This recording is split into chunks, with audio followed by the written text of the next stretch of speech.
نحمده ونصلي على رسول الكريم اما بعد فاعوذ بالله من الشيطان الرجيم بسم الله الرحمن الرحيم فقد قال الله تعالى في قرآن المجيد والفرقان الحميد ان اولیاء اللہ لا خوف علیہم ولا هم يحزنون۔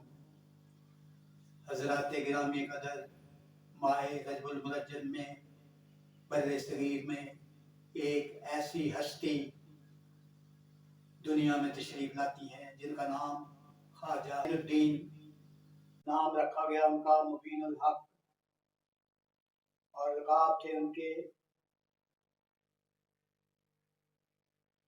فخر الکاملین، قطب العارفین، ہند الولی، سلطان الہند، خواجہ غریب نواز، نائب النبی فی الہند۔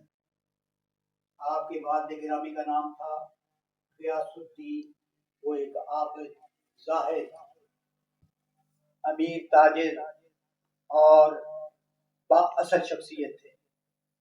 آپ کی والدہ ساحلیہ عابدہ سیدہ نور تھا ان کا نام۔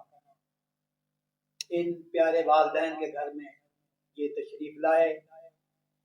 15 سال کی عمر میں والد گرامی آپ کو یتیمی کا دار دے کر خالق حقیقی سے جا ملے۔ والدہ نے آپ کو سنبھالا، اور والدہ نے جو سبق دیا پیارے بیٹے کو، فرمایا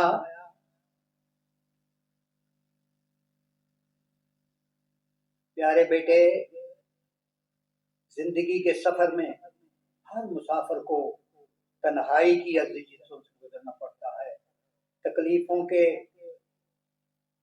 ماتم کرنے بیٹھ گئے اگر تو زندگی دشوار گزار راستے کیسے طے کرو گے۔ پیاری ماں کی یہ بات ان کے دل کو اثر کر گئی۔ والد گرامی نے آپ کے پاس رستے میں ایک باغ اور ایک پان چکی چھوڑی تھی، اسی پہ ان کی گزر و بسر تھی۔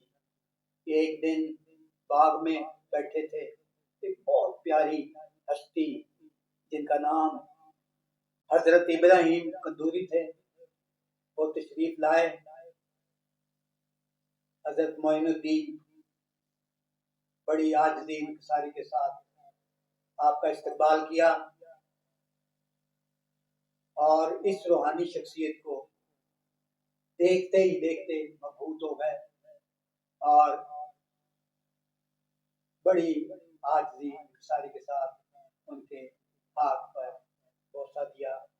انہوں نے اس کو پیار کیا، گلے لگایا، اور پھر وہ جانے لگے تو آپ نے گزارش کی کہ آپ تھوڑی دیر استراحت فرمائیں۔ آپ رک گئے۔ آپ بہت زیادہ انگوروں کے گچھے توڑ کے لائے، آپ کے سامنے پیش کیے، تو اس کے جب جانے لگے تو انہوں نے سوکھی روٹی کا ٹکڑا معین الدین خواجہ کو رحمۃ اللہ علیہ کو دیا۔ اس کے بعد دعائیں دی۔ اس کے بعد ان کا دل اچاٹ ہو گیا، انہوں نے باغ فروخت کر دیا، چکی بھی فروخت کر دی، بہت زیادہ مال غربا میں تقسیم کر دیا، اور اصول علم کے لیے چل پڑے۔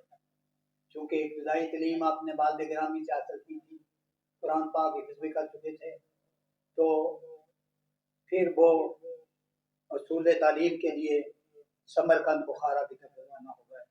وہاں انہوں نے فقہ، تفسیر، حدیث اور تمام علوم ظاہری کو حاصل کر لیا، اور اس کے بعد پھر انہوں نے عراق کا رخ کیا۔ عراق میں ان کی ملاقات حضرت عثمان ہرونی سے ہوئی۔ ان کے دستے اقدس پہ آپ نے بیعت حاصل کی، اور ان کی صحبتوں میں رہ کر روحانی منازل طے کرتے ہوئے اللہ پاک نے ان کو روحانی طور پر بہت بلند مرتبہ عطا فرمایا۔ چونکہ وطن عزیز جو ان کا ایران تھا، اس کو چھوڑ کے اصول علم کے لیے عراق آئے تھے، اور پھر بخارا کی طرف جا کر روحانی فیض بھی حاصل کر لیا۔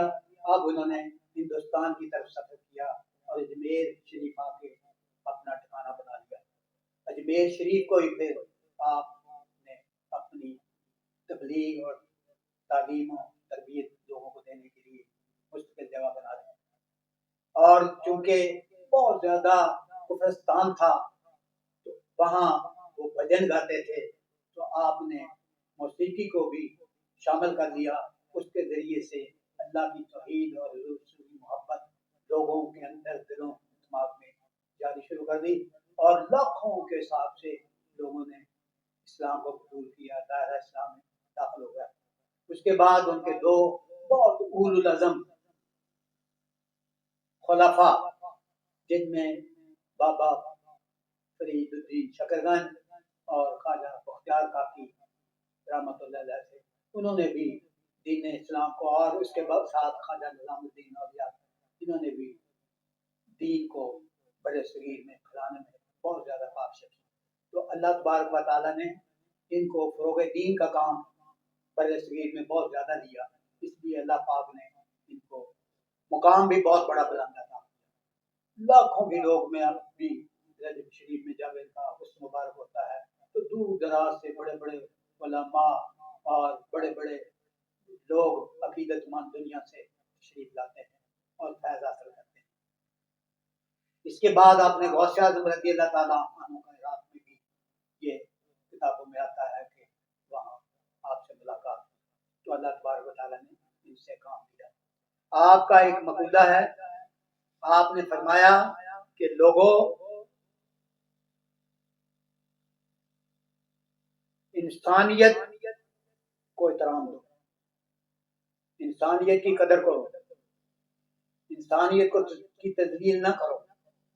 تو اس کے لیے ایک واقعہ آتا ہے کتابوں میں. آپ نے